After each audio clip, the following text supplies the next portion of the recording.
খালি জায়গা ফেলে না রেখে চলুন বাগান করি।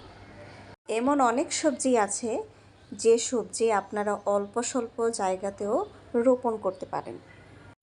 এই পুঁই শাক আপনারা অল্প জায়গাতে খুব সুন্দরভাবে রোপণ করতে পারবেন এবং কি আপনাদের যে পুষ্টি চাহিদা আছে সেটা কিন্তু এই শাক থেকে আপনারা অবশ্যই পাবেন। দেখুন আমার ছোট্ট বারান্দা বাগানে ছোট্ট টবে কত সুন্দরভাবে পুঁই শাকের লত নিয়ে ফেলেছে। আজকে আমি বিভিন্ন সবজির খোসা দিয়ে একটু সার তৈরি করেছি। সে সার আমি টবে দিয়ে দিচ্ছি। এগুলো আস্তে আস্তে পচন হতে শুরু করবে এবং কি সার হয়ে যাবে। মাশাআল্লাহ, আমার ছোট্ট বারান্দা বাগানে দেখুন কত সুন্দর পুঁই শাক হয়েছে। আপনারা চাইলেও আপনাদের বারান্দা বাগানে আপনারা এই পুঁই শাক চাষ করতে পারেন।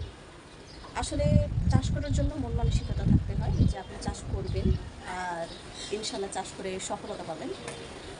আর বারান্দা বাগানে যদি একটু সবুজ দেখা যায় শহরের বুকে তবে কিন্তু মন্দ না। বারান্দা বাগানে আসলে সত্যি মনটা ভরে যায়।